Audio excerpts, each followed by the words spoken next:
August 3rd, 1942. The conference room at the Admiralty, London, smelled of damp wool and cigarette smoke. The Battle of the Atlantic was reaching its critical phase. Convoys were being lost faster than they could be replaced. 700,000 tons of shipping in July alone. Merchant sailors were dying at a rate of 300 a day. Across the table sat Lord Mountbatten, Chief of Combined Operations, and a handful of naval architects who had been told to imagine the impossible. The charts before them showed a gap 300 miles of mid-Atlantic Ocean beyond the reach of land-based aircraft, where U-boats hunted unchallenged. The air gap. Every ship that entered it did so blind. Mountbatten spoke quietly, the tone of a man accustomed to ridicule. If we cannot build an island, gentlemen, we may have to make one. There was silence, then a murmur of disbelief. A project engineer from the National Research Council of Canada, Geoffrey Pike, adjusted his glasses and pushed forward a folder marked Habakkuk. Inside were diagrams of aircraft runways carved into floating slabs of ice mixed with wood pulp. Icebergs, he argued, could be reshaped into unsinkable carriers. The first reaction was laughter, then anger. "Ice melts," one admiral said flatly. "Not if you freeze it properly," Pike replied. The concept depended on an experimental material called pykrete, 14% sawdust, 86% water. When frozen, it was stronger than concrete, able to resist bullets and explosives. A 1-inch sample block had survived a pistol test in Pike's office sink. It was crude-proof, but enough for Mountbatten. He ordered an immediate technical trial. 2 weeks later, on August 18th, a small group of Royal Engineers gathered at a frozen meat plant in Slough, west of London. Using old refrigeration compressors, they poured the first large pykrete block. The mixture steamed as it froze, emitting the faint scent of wood resin. After 72 hours, they cut a section and attacked it with an axe.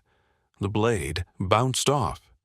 When struck by a rifle bullet, the projectile flattened against the surface. A simple experiment had just convinced a major power to attempt one of the strangest engineering projects in history. By October 1942, the project moved to Canada under secrecy classification Most Confidential. The Canadian winter offered natural refrigeration and isolation. Headquarters were established at Lake Louise, Alberta, then relocated to Patricia Lake in Jasper National Park. Civilian workers were told they were testing refrigeration systems for supply depots. In reality, a prototype hull 200 feet long was being built from ice. The temperature hovered near -10. Diesel pumps circulated coolant through copper pipes, frozen into the structure to prevent melting. Captain A.D.G. Balfour, Royal Navy engineer, kept daily logs. Entry dated November 12th. Rate of melting negligible. Structure supports 8 tons load. Surface friction too high for aircraft tires. Recommend smoothing with frozen brine. Each entry reflected a pattern progress balanced against absurdity. Logistics officers calculated that a full-scale ship, 2,000 feet long and 300 feet wide, would require 300,000 tons of ice, 10,000 tons of wood pulp, and an internal refrigeration plant, consuming 33,000 horsepower. It would take 8 months to build and cost nearly $7 million. But in late 1942, Britain would have paid that for a single convoy's safety. In December, Mountbatten flew to Quebec to brief Prime Minister Mackenzie King and visiting American officials. The demonstration became legend. A block of pykrete was set beside a block of pure ice. Mountbatten fired his service revolver into the first. The bullet shattered it. Then he fired into the second. The bullet ricocheted, grazing Admiral Ernest King's leg. The Admiral swore, and Mountbatten grinned. The material worked. By Christmas, Project Habakkuk had full Anglo-American backing. Blueprints expanded to include refrigeration plants, hangars for heavy bombers, anti-submarine depth-charge magazines, and accommodation for 2,000 men. The whole would be insulated by 35 feet of cork and fiberboard. Power would come from diesel generators mounted in the central spine. Estimated displacement: 1. 8 million tons, larger than any ship ever conceived. Engineers began to calculate anchor chain lengths required to hold such a mass steady in Atlantic storms. By January 1943, reports from Patricia Lake showed unexpected stability. The ice platform flexed but did not crack. Canadian technicians measured surface creep at less than 2 inches per day, acceptable for runway use. Problems remained. Condensation froze equipment, coolant leaks formed thin rivers of meltwater, and local beavers gnawed at insulation panels. Yet, the prototype survived the thaw through June with minimal loss of structure. It had endured both spring melt and rifle fire. Back in London, strategic discussions changed tone. The concept had moved from eccentric to plausible. The Royal Navy calculated that even if struck by torpedoes, a pykrete carrier would lose only local sections. Repair would be done with pumps and freezing brine. Operational plans envisioned 12 such vessels forming a mid-Atlantic air bridge between Newfoundland and Britain, each carrying 40 aircraft. The cost, however, multiplied with every draft. Steel was still required for machinery, fuel tanks, and elevators materials already critical for destroyer production. In February 1943, the British Scientific Advisory Committee concluded its interim report. Paragraph 14. While thermally stable under test, large-scale construction presents insurmountable logistical difficulties under present war conditions. That single sentence marked the beginning of Habakkuk's decline. When spring came, the prototype still floated in Patricia Lake, a half-melted monument to desperation. Maintenance crews kept the refrigeration lines running, though by then no one believed it would go to sea. Its remains would linger into the following winter before finally sinking. At the time, few outside the project ever heard of it. To the men who had mixed sawdust and water by lantern light, the idea had seemed both absurd and inevitable, a weapon born from a shortage of steel and an excess of imagination. Later, one Canadian technician wrote simply, "We tried to build a mountain that would float. It almost did." The war moved on. The gap in the Atlantic closed not with ice, but with long-range liberators and escort carriers of steel. Yet, for a few strange months in 1942, Britain had genuinely considered fighting a global war with ships made of frozen wood pulp. June 10th, 1943. The wind off Patricia Lake carried the sharp smell of pine resin and kerosene. The test structure still floated, half buried under tarpaulins and snowmelt. Inside its refrigerated core, engineers logged readings every 4 hours.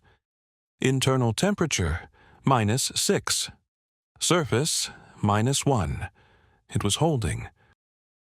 Commander Douglas Grant of the Royal Navy leaned over the thermograph recorder and made a note in pencil: melting, limited to 3 millimeters per day.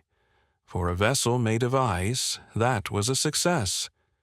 But even success had begun to look irrelevant. Across the Atlantic, the tactical situation had shifted. Allied aircraft based in Iceland and the Azores were closing the mid-ocean gap.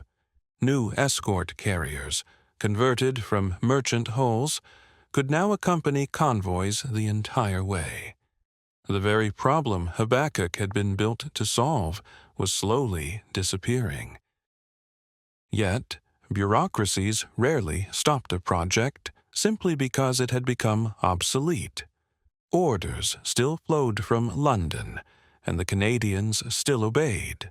By July, the prototype's internal cooling lines began to corrode. Copper had reacted with the ammonium brine, forming green crusts that constricted flow. Engineers dismantled sections and found hairline cracks branching through the frozen pulp. One fitter recorded that when the refrigeration was shut down for only 8 hours, the surface softened enough to press a boot heel half an inch deep. Maintaining that temperature on an ocean scale now seemed absurd. Meanwhile, in London, a joint planning conference reviewed the full-scale design. The meeting minutes recorded it without commentary. 600,000 tons of ice, 10 million board feet of timber, and 35,000 tons of cork insulation. One vessel would require more refrigeration piping than the entire British dairy industry possessed. Electrical engineers estimated it would draw 15 megawatts continuously, the output of a small power station. Logistics officers began to object, quietly at first, then openly. Mountbatten refused to abandon the idea without a definitive trial. He ordered tests at Smithfield Meat Market using scaled sections frozen in brine tanks. Each block was subjected to controlled heat lamps, simulating tropical sun. Within 3 days, the surfaces began to sweat. Within 6, the sawdust separated, forming slush. The chief metallurgist summarized the result in his report. Material structurally sound under static load, fails catastrophically under differential heating. By August 1943, enthusiasm had evaporated. Geoffrey Pike, increasingly frustrated, wrote memoranda arguing that ice production could be decentralized. Coastal plants in Newfoundland, Iceland, and Greenland could harvest seawater, freeze it with local energy, and assemble modules at sea. The Admiralty dismissed the scheme as fantasy. In internal correspondence, an officer noted, Pike's genius now borders on pathology. His next proposal to build Arctic fuel depots from frozen brine domes was never read aloud in committee. Still, one order did reach Canada: maintain the Patricia Lake model through summer. Civilian refrigeration technicians from Edmonton were contracted to expand the coolant network. They drilled new channels, installed steel pumps, and refilled the lines with Freon. Power came from a pair of diesel generators mounted on floating barges. Fuel deliveries arrived every 10 days, hauled by truck through Jasper's narrow mountain roads. The supply officer's log showed 12,000 gallons burned in a month, just to keep the experiment from melting. In October, the first detailed structural survey was completed. The ice hull, once 60 feet wide, had narrowed by 2. Thermal stress had warped internal beams, forcing engineers to prop them with fresh blocks refrozen in place. A report to Ottawa estimated the full-scale version would need constant repair crews and a permanent power plant larger than any available merchant ship. the Canadian Department of Munitions and Supply quietly downgraded the project's classification from urgent to experimental. Winter returned in November, hard and early. Snow sealed the lake under 2 feet of ice. The structure stabilized again, and for a moment the men felt vindicated. They even built a small runway on its surface, 40 feet long, marked with gasoline flares. On December 2nd, a RCAF Norseman floatplane performed a low pass. The pilot radioed that the surface looked solid enough to land. He did not attempt it. The temperature that morning was -23, the sun pale through haze, and no one wished to risk the last working aircraft in Jasper District. By the new year, Allied naval reports made the final argument redundant. Convoy losses had fallen below 100,000 tons per month. Escort carriers were proving reliable. The Royal Navy could now base anti-submarine patrols from Iceland to Newfoundland without interruption. In a cable to Ottawa, dated January 8, 1944, Admiralty Engineering summarized in one line: Habakkuk no longer operationally necessary. The following spring, funding ceased. The generators were dismantled, the copper tubing salvaged. The prototype remained, half submerged in Patricia Lake, its frozen bulk slowly sinking as it thawed from within.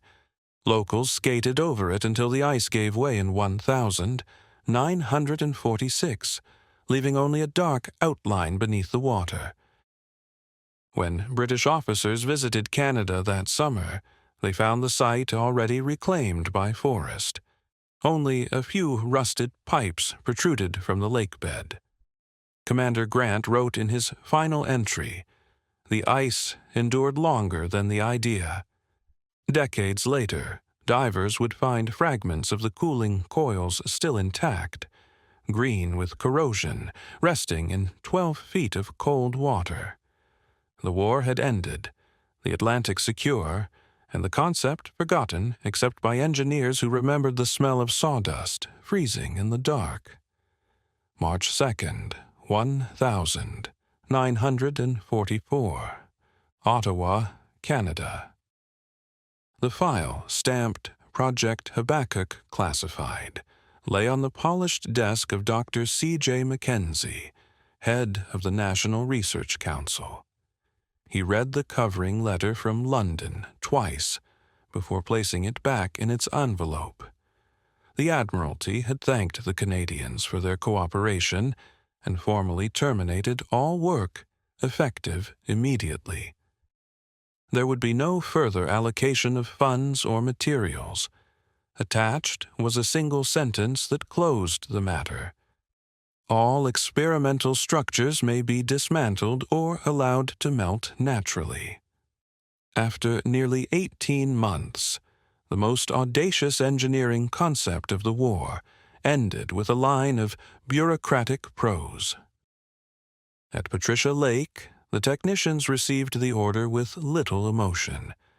Most had already left for other wartime assignments: synthetic rubber, explosives testing, ship repair. Those who remained shut down the refrigeration pumps one by one.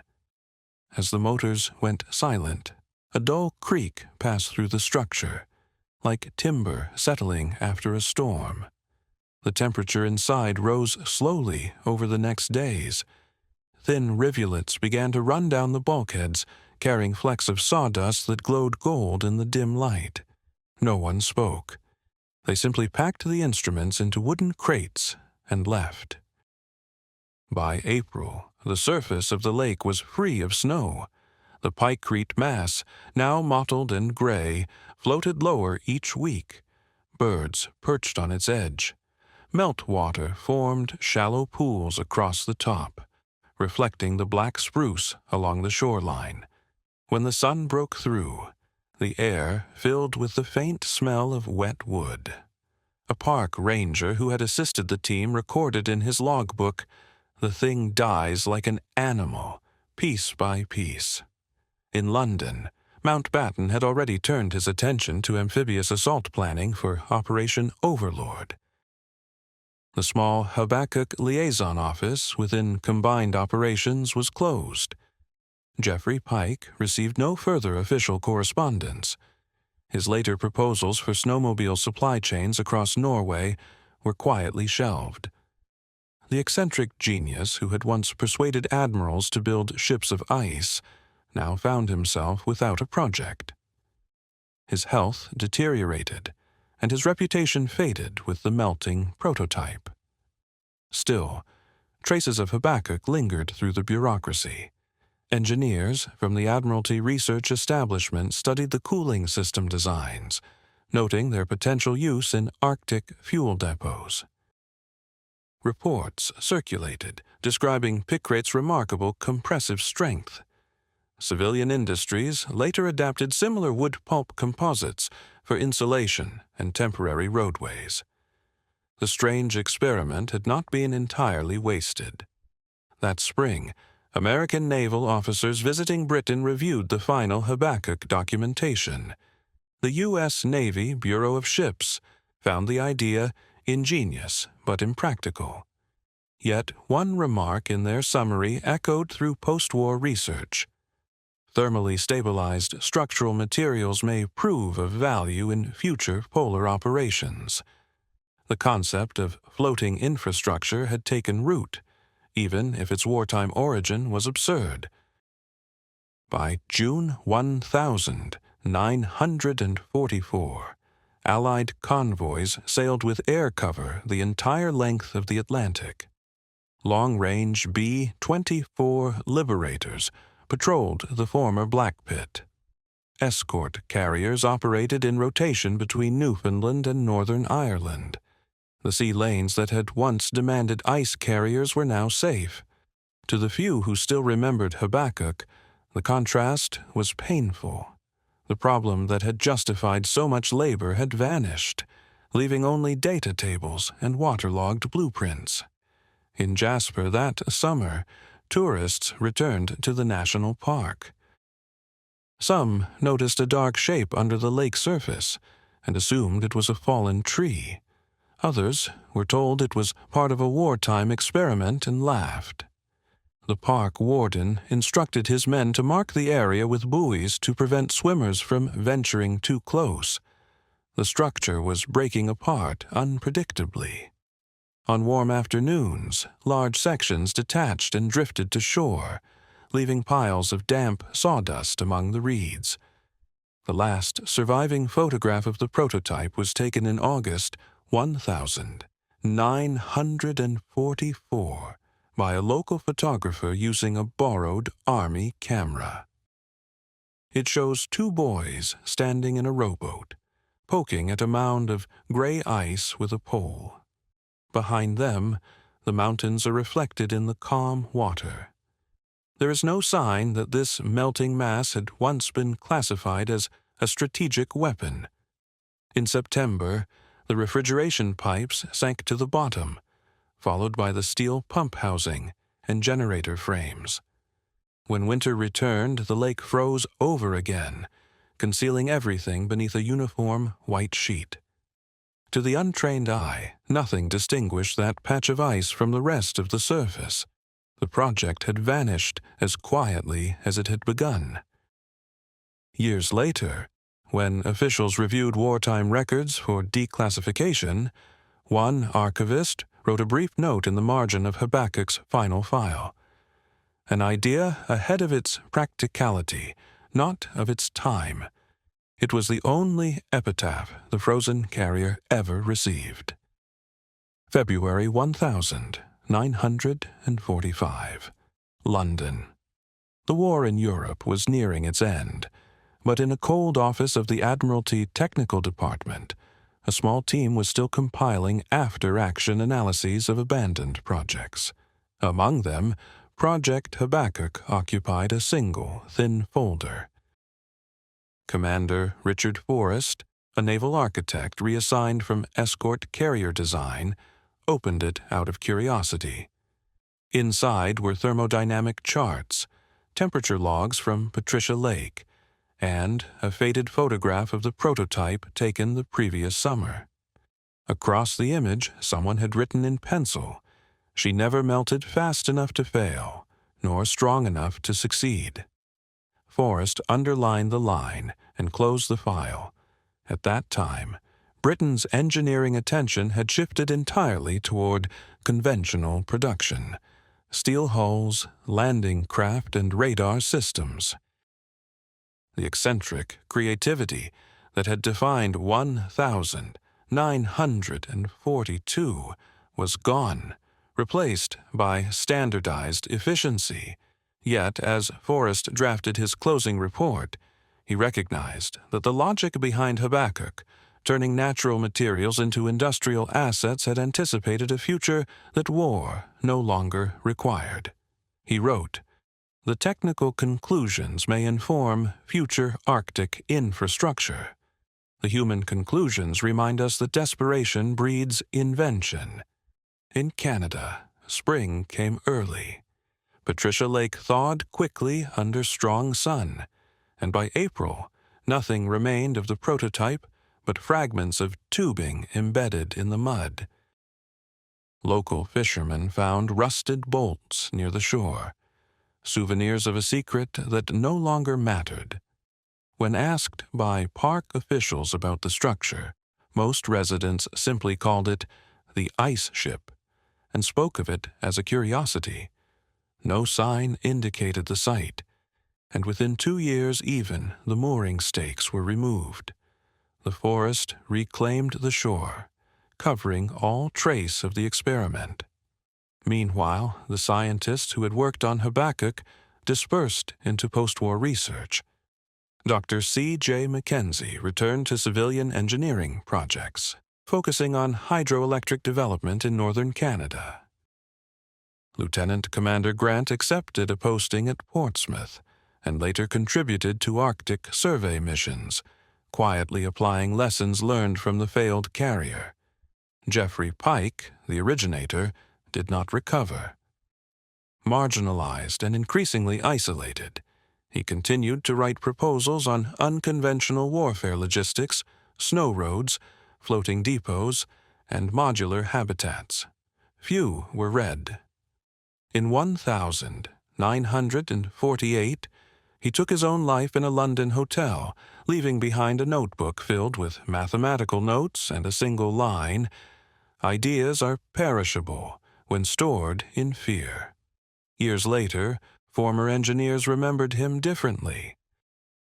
To some, he was a visionary undone by the limits of wartime bureaucracy. To others, an eccentric who mistook imagination for engineering. Yet even critics admitted that his unorthodox thinking had forced the military establishment to re-examine what materials could do. The lessons of his experiment appeared indirectly in later developments: permafrost runways for Arctic airfields, insulated storage depots, and the first discussions of polar bases during the Cold War. In 1950, a British technical delegation to Canada briefly visited Patricia Lake while en route to Edmonton. Among them was Commander Forrest, now retired. He took a boat out to the center of the lake, guided by an old park ranger who had once supplied fuel to the wartime site. The ranger pointed to where the ice platform had floated. The water there was darker, still slightly deeper from the melting of the massive block years before. Forrest dropped a small lead line and noted the depth, 32 feet. He recorded the number in his pocketbook without comment. When he returned to shore, he looked toward the snow-capped peaks and said quietly, "It was never foolish to try." The ranger nodded, not understanding the details but sensing the weight behind the words. The report of that visit was never filed. The Admiralty no longer tracked the project's remains. By the mid-1950s, declassification began. A few journalists found references to an iceberg aircraft carrier in obscure archives and wrote short articles about the forgotten idea.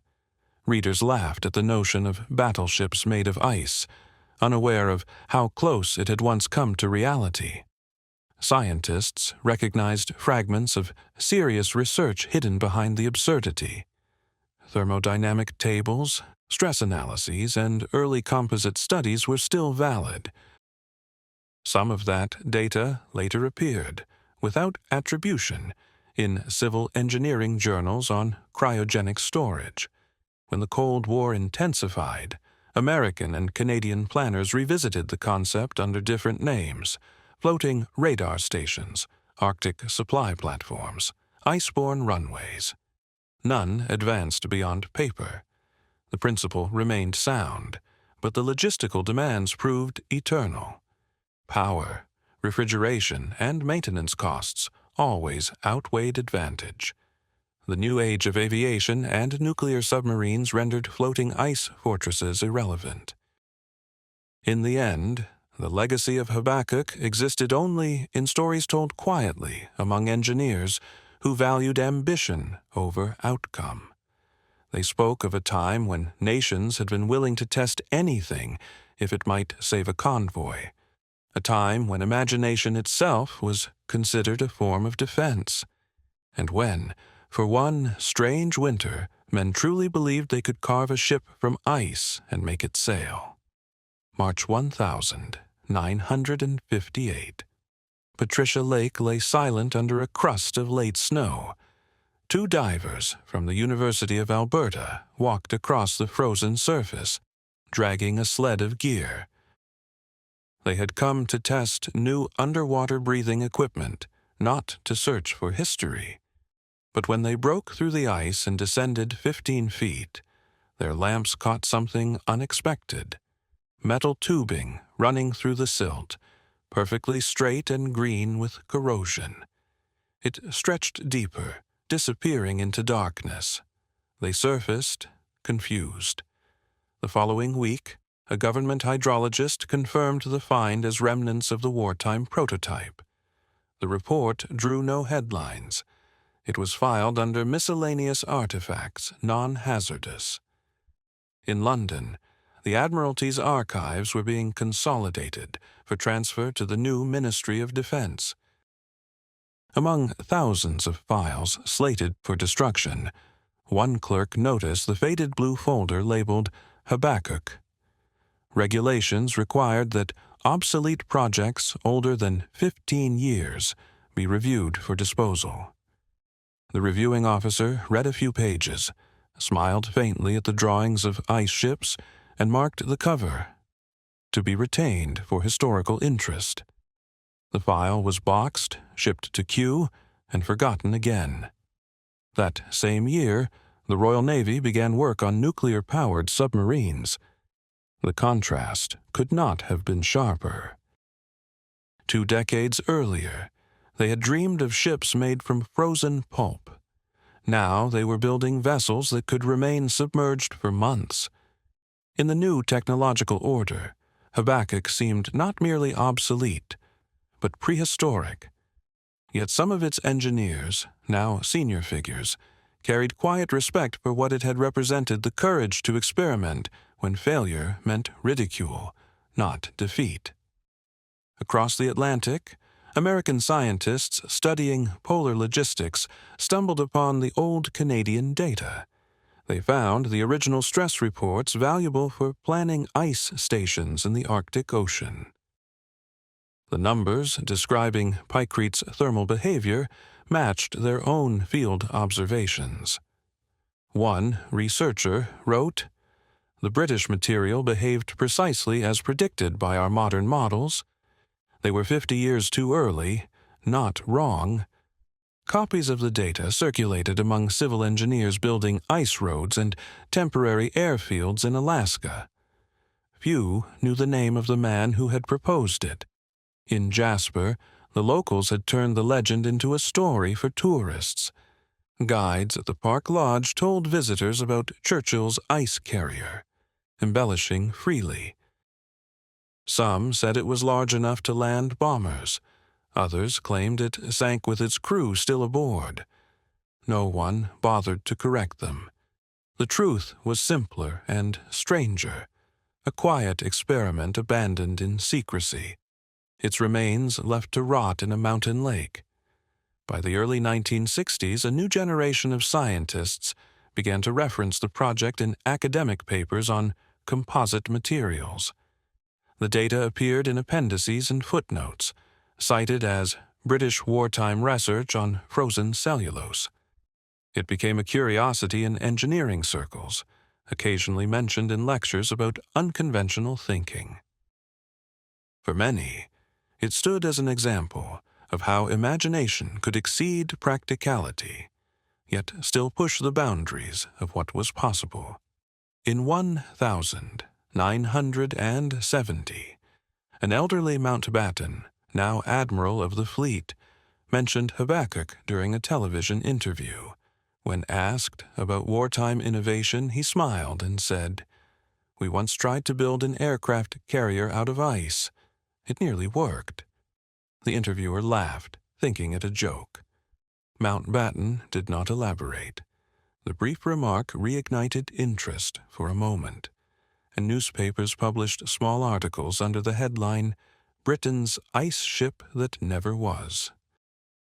But within days, the story disappeared again, replaced by the noise of new wars and modern inventions. At Patricia Lake, divers continued to visit occasionally. In 1973, a Canadian Broadcasting Corporation crew filmed the remains twisted metal, half buried in silt. The footage aired once on public television. The narrator spoke of a dream frozen in time. Viewers barely noticed. To the engineers who had once poured sawdust into cold molds, it was simply the last visible trace of work that had mattered intensely for a brief, desperate moment. By the end of the decade, the last of those men were gone. Their notebooks, diagrams, and thermal charts ended up in university basements or family attics. The world they had tried to save with ice and pulp had long since melted away. But each winter, when Patricia Lake froze solid again, the dark outline beneath the ice reminded those who knew where to look that once, in a war fought by every possible means, even the impossible, had been taken seriously. October 1984. The wind off Jasper's Mountains carried the first snow of the season as a small team from Parks Canada prepared to install a plaque beside Patricia Lake. It read simply, "Site of Wartime Experiment, 1943-44. Code name, Project Habakkuk. No mention of ice carriers, Pikret, or the men who built them. The text had been reduced by bureaucrats who disliked speculation. To visitors, the lake remained tranquil, its surface calm and ordinary. Beneath it, the remnants of the prototype still rested, preserved by the cold water that had once sustained it. In London, the declassification process had finally reached the wartime scientific archives. Among thousands of documents, reporters found the original Habakkuk plan's runway diagrams, power calculations, and the letter from Mountbatten authorizing full-scale trials. A few newspapers published short features, calling it Britain's Forgotten Iceberg Fleet. Most readers assumed it had been fantasy, but engineers recognized real data in the tables: density, tensile strength, heat transfer coefficients. The numbers were precise. The idea had not been madness, only premature. That winter, a BBC documentary crew flew to Canada to film the lake. They found it frozen solid, a mirror of ice reflecting the peaks. Using side-scan sonar, they mapped the outline of the sunken structure. The images showed a rectangular mass 40 meters long, partially buried in sediment. The film aired under the title, Operation Habakkuk, the ice ship that almost was.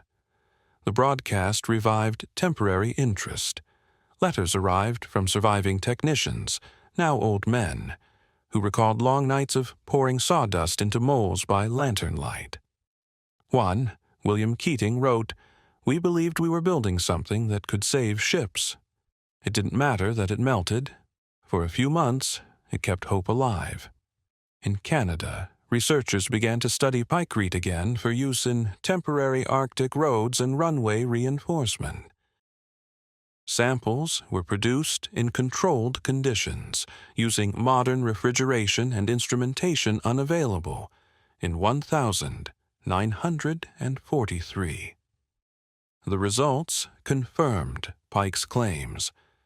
The composite was astonishingly strong at sub-zero temperatures, resistant to cracking and surprisingly easy to shape. The material's flaw, as ever, was heat. Without continuous cooling, it softened and failed. Habakkuk had been defeated not by physics, but by energy economics. Meanwhile, in naval circles, the story became a case study in wartime innovation. The Royal Navy Staff College added it to lectures on project management under pressure. The lesson was simple. Ambition without logistics collapses. Yet instructors also noted that the same impulse had produced radar, jet engines, and the proximity fuse, each improbable at conception, indispensable in execution.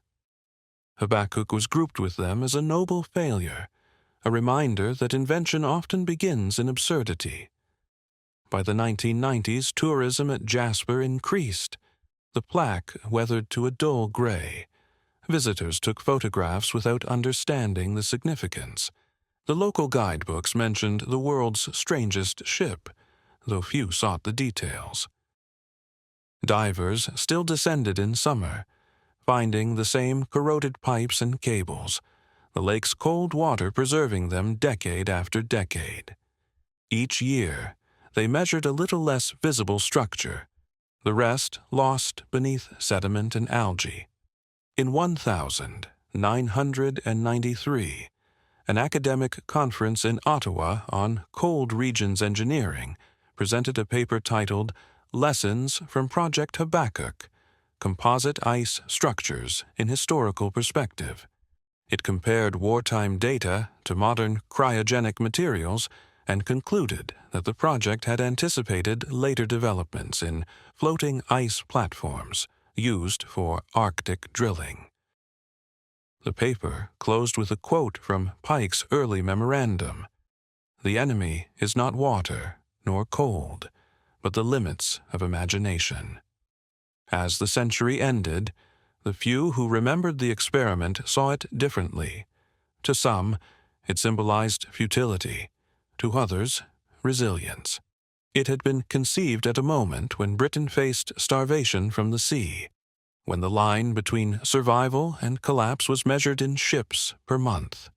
Within that desperation, an engineer's impossible suggestion had been taken seriously. It had failed, but only after being tested, and that in wartime Britain had been rare.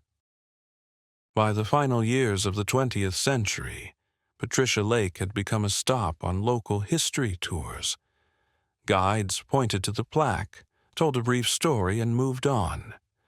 The forest closed around the shore. The water stilled. Beneath it, the remains of the ice carrier stayed intact, entombed in cold silt, a quiet monument to the brief period when engineers thought they could build mountains that floated and command the sea with ice. February 2001. The surface of Patricia Lake was frozen thick enough for trucks to cross. A small research team from the University of Calgary drilled through the ice to take sediment cores. Their equipment struck something solid at 8 meters depth. When they raised the core, it contained fragments of fibrous ice composite and traces of wood pulp. The samples were bagged, labeled, and later tested in a cold laboratory. The analysis confirmed cellulose content consistent with 1940s construction materials. The remains of Habakkuk were still chemically distinct, preserved in near anaerobic water. The report concluded with one line: decomposition extremely slow. Structure remains identifiable. That same year, the National Archives released a digital copy of Pike's original memoranda. Historians reading them for the first time were struck by their tone, technical precision mixed with urgency. He had written of a global shortage of conventional material, and of the necessity to use what nature provides in abundance. The documents circulated online, reaching a new generation of engineers who viewed the project as an early example of sustainable design. The absurd wartime plan had quietly become a reference in environmental engineering seminars. In London, the Imperial War Museum added a small display case labeled Project Habakkuk. Inside were a photograph of the Patricia Lake model, a rusted section of refrigeration pipe recovered by divers, and a page of Mountbatten's notes. Visitors rarely lingered. Children pressed fingerprints onto the glass before moving to the aircraft exhibits. Yet one note beneath the photograph captured the entire project, a material too strong to ignore, too fragile to build. Meanwhile, in Jasper, winter tourism had grown. Guides began telling a new version of the story, half legend, half fact. They spoke of a British plan to build a ship a mile long, of men working through blizzards to freeze a mountain, of sawdust shipped in by rail. The truth had blurred into folklore. One guide added, "They said it would be unsinkable, but the war ended before it sailed." The tourists nodded, imagining an iceberg aircraft carrier gliding through gray seas, unaware that such details had never existed outside design sketches. In Ottawa, an elderly engineer named Alan Ferguson, who had once been a young apprentice on the project, wrote his memoirs. He described the sound of the ice cracking under stress, the constant hum of pumps, the smell of diesel and wood dust. He remembered Pike walking across the frozen deck in a heavy coat, carrying notebooks filled with equations. "He believed numbers could beat the ocean," Ferguson wrote. "We all did, for a while." His manuscript, self-published, sold a few hundred copies, but became a primary source for later historians. By 2005, the lake's shoreline had eroded slightly, revealing new fragments. Divers found copper coils wrapped in algae, still bright beneath their green film. The cold water had kept them intact for 60 years. Samples were sent to museums, catalogued and stored. Each piece was a physical echo of a time when ice had seemed like armor. The fragments carried no sense of failure, only endurance. Academics began to connect Habakkuk with later polar engineering, the Russian drifting stations, the American DEW line, the modular ice runways of the Antarctic. In conference papers, it was cited not as folly, but as foundation. The data it produced, thermal gradients, stress tolerances, energy consumption, remained useful. Engineers studying cryogenic composites still referenced its tables. Pike's improvised experiment had, inadvertently, become a cornerstone of cold region material science. By the next winter, local authorities fenced the shore to protect the site from unauthorized diving. The plaque was replaced with a sturdier one, its wording unchanged. Few noticed. The water remained black and still beneath the snow. Each thaw revealed small bubbles rising through the ice where the structure slowly released air trapped since 1943. When the last surviving technician died in 2008, his family donated a box of papers to the National Archives' handwritten logs, temperature records, and a single photograph of men in heavy coats standing beside the glowing compressors in the night. In the image, steam drifts upward and the light reflects off the ice walls behind them. Their faces are expressionless, practical, focused. They are building something that no longer exists, for a reason now understood only through documents and numbers. Yet the photograph endures, like the cold itself, holding still the moment when men believed they could master the ocean with nothing more than sawdust and frost. June 2015. The lake was calm, its surface broken only by the wake of a canoe. A pair of Canadian researchers, mapping submerged historical sites, lowered a sonar array and traced the outline of what remained. The image appeared on the monitor in shades of blue and gray, an irregular rectangle, fractured but still recognizable. Depth, 11 meters. Length, 42. The cold sediment had sealed it from decay. They took coordinates, uploaded the data, and noted in the margin, Habakkuk structure stable. Minimal deformation since 2001. In London, a graduate student preparing a dissertation on wartime innovation found the project file at Q. The folder still bore the stamp Most Secret. Inside, she found pages brittle with age, typed under blackout conditions. She photographed the data sheets, copied Pike's handwritten notes, and realized that the calculations had been astonishingly accurate.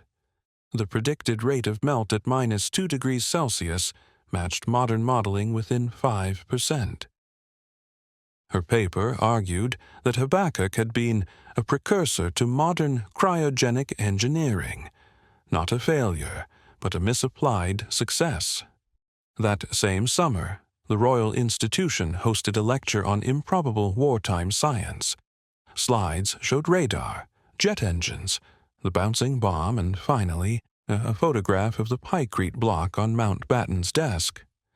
The audience laughed when told it had once been considered for mass production. The lecturer waited for silence, then said quietly, "It wasn't madness. It was mathematics under pressure." The room fell still. For the first time in decades, the ice carrier was treated not as farce, but as evidence of how far necessity could stretch reason. In Jasper, park staff replaced the weathered plaque with a new one that gave fuller context.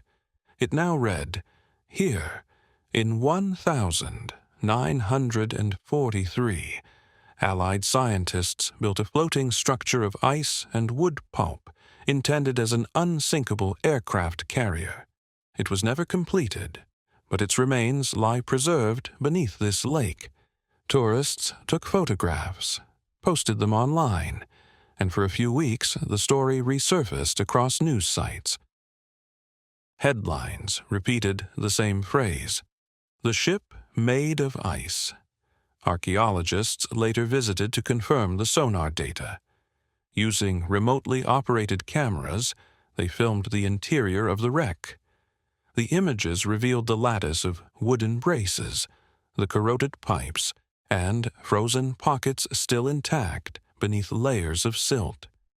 The interior glowed faintly green under the floodlights, as if the lake itself refused to let the structure disappear.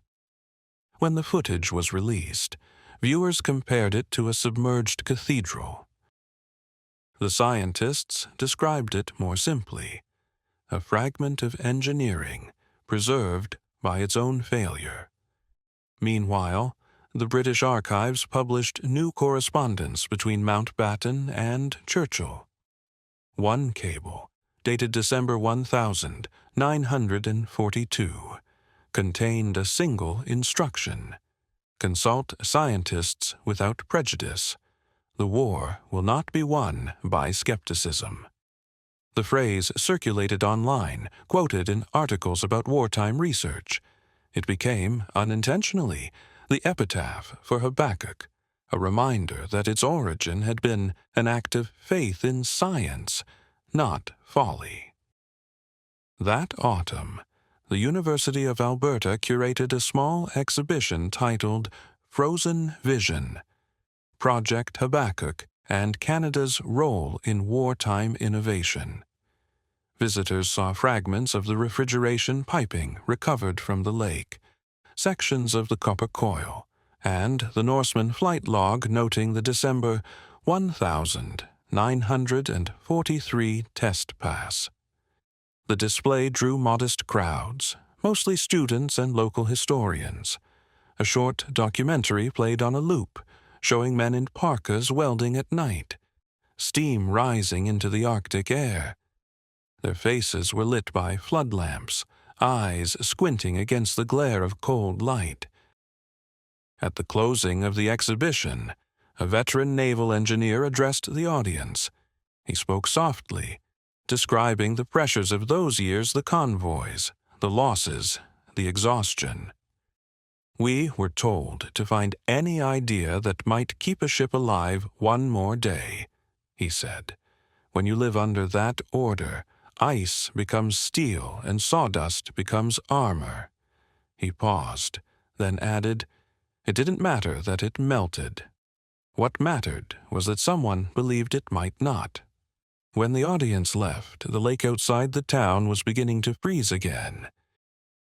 The first thin layer of ice formed across the surface, clear as glass.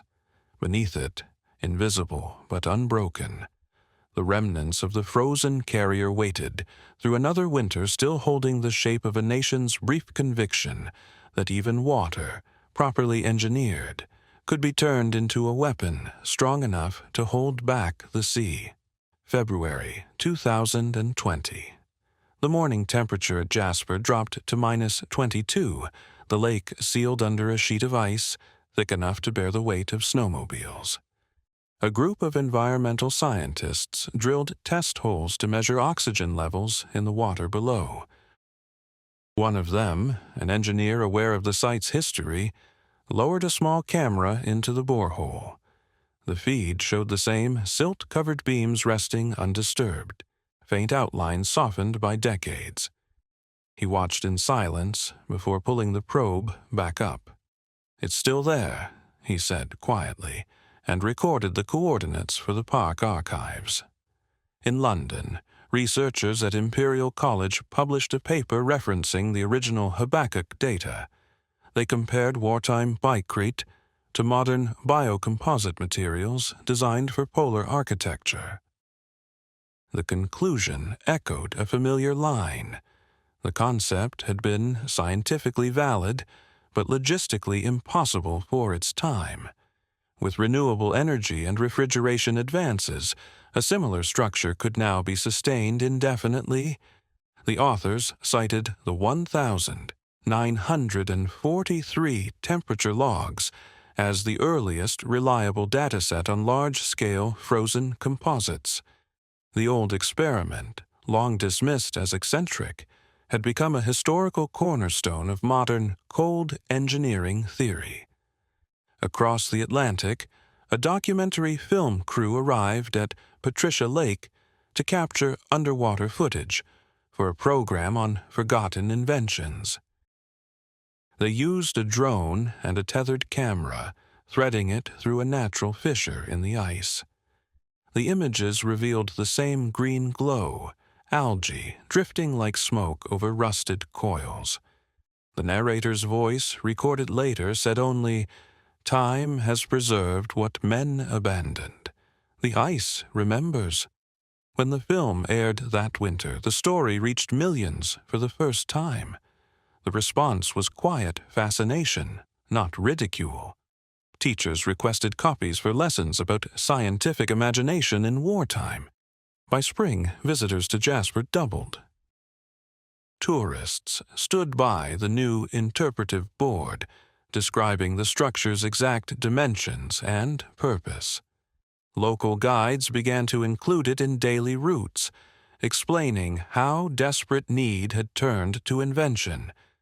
Children asked whether it would ever be rebuilt. The guides smiled and said no, though the idea still captured something elemental how belief in engineering could feel like survival itself. Meanwhile, the National Maritime Museum in Greenwich acquired Pike's original drawings from the archives. Conservators flattened the curled pages under glass, restoring the faded pencil lines that outlined the proposed 2,000-foot hull. Displayed under neutral light, the sketches looked impossibly vast, a city of ice rendered in careful geometry. Visitors often stopped before them longer than expected. The captions stated, Project Habakkuk, 1942-44. Proposed material, Pikecrete. Purpose, Mid-Atlantic Air Support. Beneath it, a short note, never completed. In Ottawa, a digital restoration of the wartime correspondence was completed. Among the recovered letters was one from Mountbatten to Pike, dated February 1943. It read, Your proposal is unconventional, but the times demand such thinking. Let us see what ice can do. That sentence circulated widely online after its release, appearing in articles about innovation under constraint. It came to symbolize the project's legacy, an intersection of fear, creativity, and necessity that defined the war's technical spirit. By late 2020, global headlines were filled with other crises. Yet a few publications mark the 75th anniversary of the project's conclusion. One editorial in a scientific journal summarized it succinctly. Habakkuk failed because the world caught up too slowly. Engineers commented that with current technology, solar-powered refrigeration, advanced composites, remote monitoring, the concept might actually function. None suggested reviving it. The purpose that had driven it was long gone. That December, the lake froze again. Under the full moon, the surface reflected the lights of the nearby town. Beneath it, the remains lay as they had for 77 winters, unchanged except for the slow settling of silt. The metal, the wood pulp, and the frozen water had fused into a single mass, part artifact, part geology. There were no markers visible from the shore, only the faint crack of ice shifting in the cold. A ranger on night patrol stopped to listen to the sound. He knew the story by heart, but still felt compelled to look out across the frozen surface. The air was perfectly still, the stars mirrored on the lake. Somewhere beneath that ice rested the outline of an impossible idea, one born from fear, tested with hope, and preserved by failure. For a moment, in the silence of the Canadian winter, it seemed to him that the lake itself breathed, holding within it the memory of men who once tried to build a fortress from water and call it salvation. January 2025. Patricia Lake lay beneath a pale sky, the snow pressed smooth by wind. No equipment marked the surface now, no divers, no cameras. Only a weather station stood on the southern shore, its instruments ticking quietly in the cold.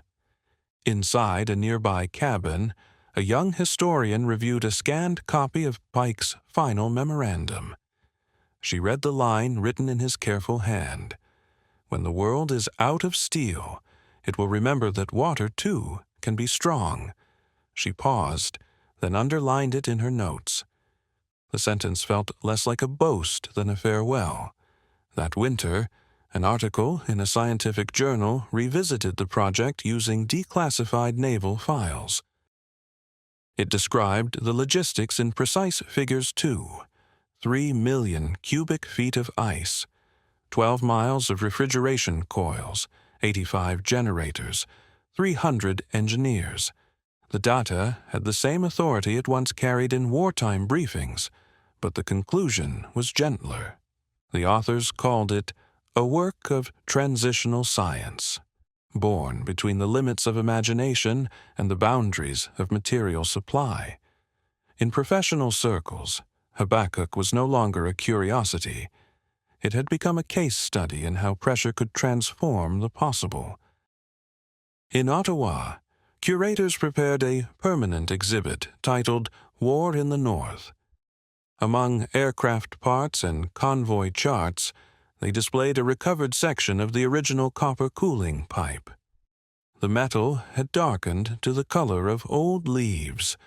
A caption read, "From the prototype built on Patricia Lake, 1943.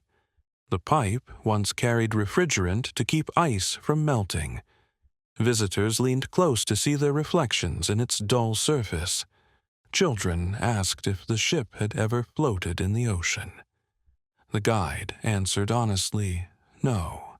It never left the lake, but explained that for months it had been intended to guard the entire Atlantic." Across the ocean, the Royal Navy Historical Branch released digitized audio recordings of interviews with wartime personnel. One, dated 1961, featured Mountbatten himself describing the pistol demonstration at Quebec.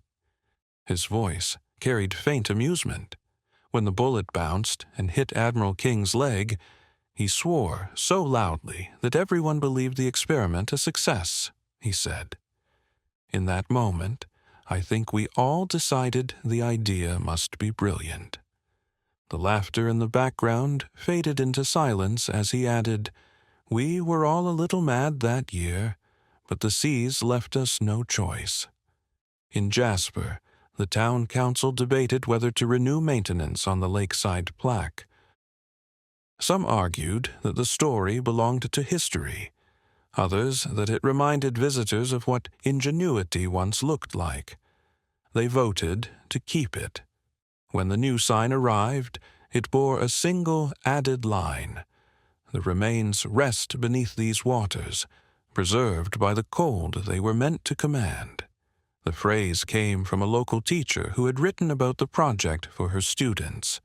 That spring, as the thaw began, the ice fractured in long, even cracks across the lake. Beneath the shifting plates, the outline of the prototype appeared once more on sonar scans conducted by Parks Canada. The structure had sunk deeper into silt, but its form remained. The report noted minor subsidence, no collapse. It would endure, the scientist estimated, for at least another century, a man-made glacier sustained by darkness and depth. In London, a symposium on wartime innovation opened with a lecture titled Habakkuk and the Geometry of Necessity. The speaker projected a single slide showing the frozen hull's blueprint: straight lines, cross-sections, coolant flow patterns. It was, he said, a machine built to refute despair. The audience listened without laughter. When the talk ended, someone asked whether it had been worth the effort. The lecturer replied, "Perhaps not for the war, but for what it taught us about the courage to attempt yes." By autumn, a thin film of ice again covered the Canadian lake. The forest had reclaimed the shoreline, and mist drifted over the still water. Somewhere below, the last fragments of sawdust and ice clung together, locked in a slow equilibrium between memory and physics. The experiment had never achieved its purpose, yet it had outlived everyone who conceived it. At dusk, the air temperature dropped sharply. The first stars appeared above the ridge, their reflections scattered across the darkening surface. The lake made a low groan as the ice expanded. To anyone listening, it sounded almost alive. The noise rolled once across the valley and faded into silence, leaving only the steady cold, the same cold that had once been measured, recorded, and fought in the hope that it could be mastered. Beneath it lay the shape of an idea, unchanged, sleeping in the depths, waiting for no one.